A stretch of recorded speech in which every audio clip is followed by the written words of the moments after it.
Hello दोस्तों, welcome to my channel tips from Ajay.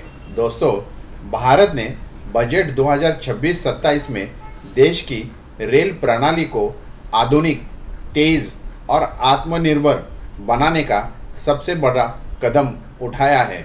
Mumbai, Ahmedabad, Pune जैसे पहले से ही शुरू हुए हाई स्पीड रेल प्रयासों के बाद अब 7 नए high speed bullet train corridor का ऐलान हुआ है, जिनके बारे में रेल मंत्री और सरकार कहते हैं कि इससे रेल तकनीकी से लेकर निर्माण तक भारत 100% आत्मनिर्भर हो जाएगा।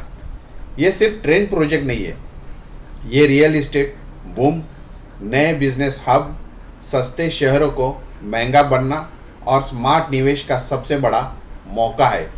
इस वीडियो से हम ये जानेंगे ये 7 कॉरिडोर कहाँ बनेंगे, भारत कैसे बनेगा आत्मनिर्भर, 16 लाख करोड़ का निवेश क्या बदलेगा, किन इलाकों की ज़मीन सबसे पहले महंगी हो सकती है और आप इसे कैसे फ़ायदा उठा सकते हैं। दोस्तों, अगर आप घर खरीदने, ज़मीन में निवेश करने का भविष्य का प्लानिंग कर रहे हैं तो ये वीडियो आपके लिए गेम चेंजर साबित हो सकता है।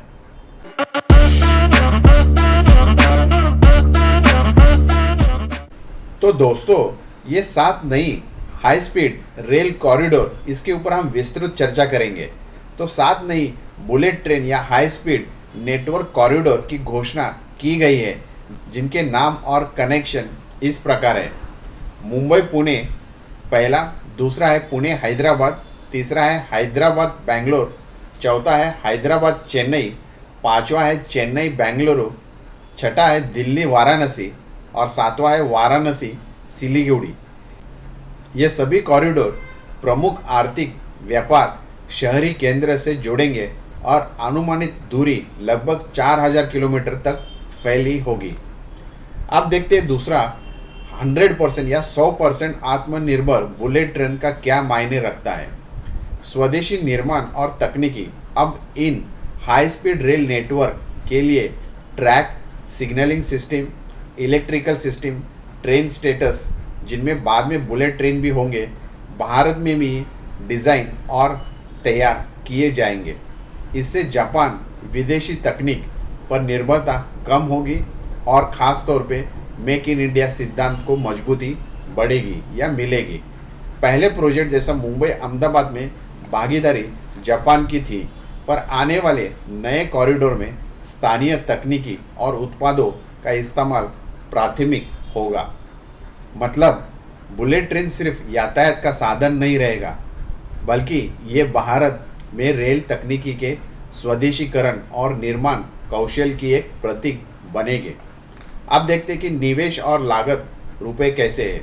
तो इन 7 कॉरिडोर पर अनुमानित निवेश लगभग 16 लाख करोड़ का होगा, जिनसे रेल इंफ्रास्ट्रक्चर, स्टेशनों से लेकर टेक्नोलॉजी और निर्माण तक व्यापक पूंजी लगेगी। ये निवेश कई वित्तीय वर्षों में बढ़कर आएगा और क्रमिक बजट आवंटन में पूरा किया जाएगा। यातायात समय में बड़ा बदलाव होगा। तो इन हाई स्पीड रेल कॉरिडोर से यात्रा का समय बेहद कम होने की उम्मीद है। जैसे मुंबई पुणे 48 मिनट, चेन्नई बेंगलुरु 1 घंटा 13 मिनट, बेंगलुरु हैदराबाद 2 घंटा, चेन्नई हैदराबाद 2 घंटा 55 मिनट, दिल्ली वाराणसी 3 घंटा 50 मिनट, वाराणसी सिलीगुड़ी 2 घंटा 55 मिनट। तो ये रफली या अप्रोक्सीमेटली इतना टाइम का बेनिफिट मिलेगा। तो मानक ट्रेनों की तुलना में ये सुधार क्रांतिकारी है, जिससे व्यवसाय, लॉजिस्टिक्स और मनोरंजन यात्रा का समय भी बहुत कम होगा। तो ये बेसिकली जो हाई स्पीड रेल कॉरिडोर की यात्रा का समय बेहद कम होने की जो हमने अभी ये टाइमलाइन बताई है, इस तरह से इसका बेनिफिट आगे जाके मिलेगा। आप देखते हैं कि प्रॉपर्टी मार्केट पर इसका क्या प्रभाव हो सकता है, इसका विश्लेषण विस्तार से करते हैं। तो ये प्रोजेक्ट सिर्फ यात्री रेल का नहीं है, बल्कि रियल इस्टेट और आर्थिक विकास का भी बड़ा गेम चेंजर होगा। यहाँ इसके असर विस्तार से समझने की कोशिश करते हैं। तो पहला है, कॉरिडोर के पास ज़मीन की कीमतें बढ़ेगी। अतीत में कई बड़े इंफ्रो प्रोजेक्ट जैसे मेट्रो एक्सप्रेसवे के निकट आवासीय भूमियों की कीमतों में 30 से 100% तक उछाल देखा गया है। हाई स्पीड ट्रेनों के पास ये प्रभाव और गहरा होता हुआ दिखाई दे सकता है, क्योंकि बुनियादी सुविधाएं बढ़ती है, कॉलोनाइजेशन और डेवलपमेंट बढ़ता है और आवास व्यापार मांग तेज़ी से आती है। दूसरा अगर हम देखते हैं तो कॉरिडोर के पास ज़मीन की कीमतें क्यों और कैसे बढ़ती है, तो सबसे पहले होता है कनेक्टिविटी बढ़ती है तो लोकेशन वैल्यू बढ़ जाती है। जबकि इस इलाके में बुलेट ट्रेन, मेट्रो, एक्सप्रेसवे जैसे कई हाई क्लास कनेक्टिविटी आती है तो वो इलाका दूर का नहीं रहता है, ख़ास तौर पे फिर कम्यूटेबल बन जाता है और रोज़ आना जाना आसान हो जाता है। इसका परिणाम ये होता है कि लोग वहाँ रहना पसंद करने लगते हैं, डिमांड बढ़ती है और दाम बढ़ते हैं। दूसरा है सरकार पहले इंफ्रा लाती है, फिर प्राइवेट डेवलपर आते हैं। जहाँ बुलेट ट्रेन कॉरिडोर बनता है वहाँ सरकार सड़कें चौड़ी करती है, सीवरेज, पानी, बिजली सुधारती है, स्टेशन एरिया डेवलप करती है और स्मार्ट सिटी टाउनशिप प्लान बनाती है। इसके बाद खास तौर पे बड़े बिल्डर, कॉरपोरेट, मॉल, ऑफिसेस तेज़ी से निवेश करने लगते हैं। इससे ज़मीन रॉ लैंड से प्राइम प्रॉपर्टी बन जाती है। तीसरा पॉइंट अगर हम देखते हैं तो डिमांड अचानक कई गुना बढ़ जाती है। तो बुलेट ट्रेन आने से एक इलाके में एक साथ कई तरह के खरीदार आते हैं। नौकर पेशी लोग, रियल एस्टेट निवेशक, कंपनियां, होटल, हॉस्पिटैलिटी सेक्टर। अचानक डिमांड बढ़ने से सप्लाई कम पड़ती है, कीमतों तेज़ी से ऊपर जाती है। अगर हम फ्यूचर पोटेंशियल की वजह से स्पेकुलेटिव बाइंग बढ़ाते हैं तो बुलेट ट्रेन प्रोजेक्ट की घोषणा होते ही बड़े निवेशक, real estate fund, HNI buyers पहले ही ज़मीन खरीद लेते हैं। ये से कहते हैं अर्ली एंट्री एडवांटेज। और इसका नतीजा अगर हम देखते हैं तो ख़ास तौर पे पूरा प्रोजेक्ट होने से पहले ही दाम 30 से 70% तक बढ़ जाते हैं। अब दोस्तों अगर हम Mumbai Pune bullet train corridor का प्रैक्टिकल एग्जांपल देखें तो प्रमुख प्रभावित इलाके खास तौर पे पनवेल, उरण रोड, खोपोली, लोनावाला बेल्ट, रासायनिक, खालापुर। तो वास्तविक ट्रेंड अगर हम देखते हैं तो अगर 2016-17 के बाद 2023-24 में जो वृद्धि दिखाई दे रही है तो पनवेल 2016-17 में 4000 स्क्वायर फीट था और 2024-25 के आसपास वो 9000 प्लस, यानी 120% का एक इजाफा देखने को मिल रहा है अप्रिसिएशन में। उसी तरह खोपोली 2016-17 में 1500 पर स्क्वायर फीट था, अब वो करीबन 3500 के आसपास जा पहुंचा है 2023-24 में। तो इसमें भी 130% का उछाल देखने को मिल रहा है।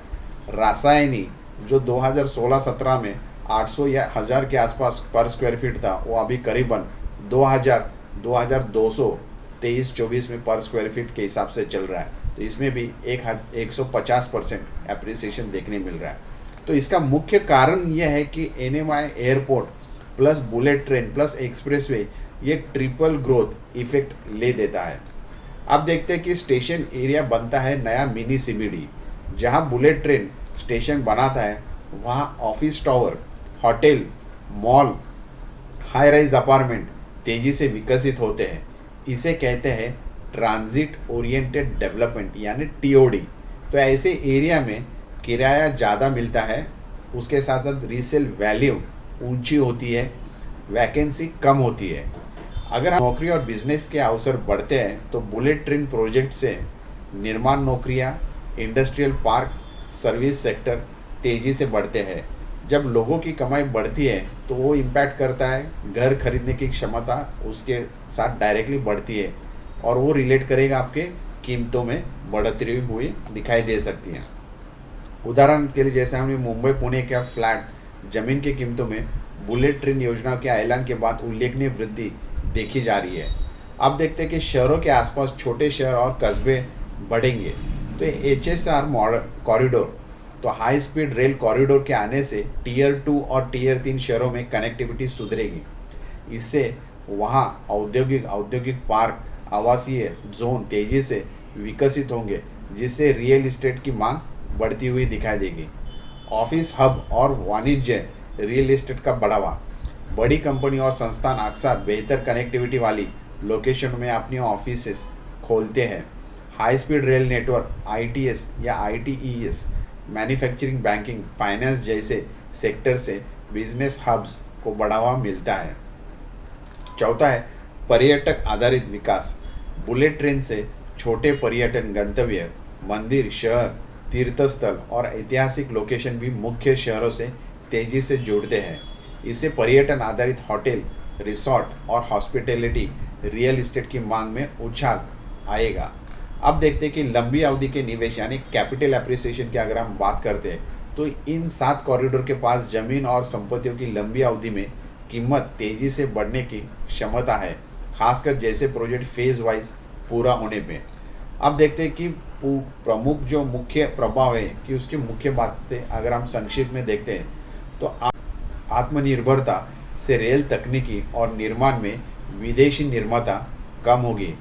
लगभग 16 लाख करोड़ का निवेश भारतीय इंफ्रा को नई ऊंचाई पर ले जाएगा। यात्रा समय, कनेक्टिविटी और आर्थिक गतिशीलता में बड़ा सुधार होते हुए दिखाई देगा। रियल इस्टेट और ज़मीन मूल्य में प्रभाव दीर्घकालिक और व्यापक होगा, खासकर कॉरिडोर के पास के इलाकों में अधिक गतिविधियां बढ़ते हुए दिखाई दे सकती है। तो दोस्तों, अगर हम इस पूरा टॉपिक का निष्कर्ष देखते हैं तो ये 7 नई हाई स्पीड रेल कॉरिडोर सिर्फ सुविधा नहीं है, ये यात्रियों को भारत के आत्मनिर्भर रेल तकनीकी, आर्थिक विकास, रियल इस्टेट बूम और क्षेत्रीय संतुलित वृद्धि का एक बड़ा इंफ्रास्ट्रक्चर की ओर बढ़ते हुए एक कदम है। जहां रेल पहुंचेगी वहाँ विकास जुड़ता जाएगा, जहाँ बुलेट ट्रेन चलेगी वहाँ ज़मीन मूल्य ऊंचा उछलेगा और जहाँ बेहतर कनेक्टिविटी आएगी वहाँ जीवन स्तर और आर्थिक अवसर दोनों बढ़ेंगे। तो दोस्तों, उम्मीद करते हैं कि आपने इस वीडियो द्वारा काफ़ी डिटेल या इन डेप्थ एनालिसिस इस 7 नए कॉरिडोर्स जो फाइनेंस मिनिस्टर ने हाल ही में बजट सेशन में अनाउंस किए उसके ऊपर जानकारी ली होगी। उम्मीद करते हैं आपको वीडियो अच्छा लगा होगा। अगर वीडियो अच्छा लगा है तो सब्सक्राइब करें, शेयर करें ताकि हमें मोटिवेशन मिले ऐसे इंटरेस्टिंग टॉपिक्स के साथ आपको अपडेट करते रहे। Thank you so much. Take care of your self and your family. Thank you.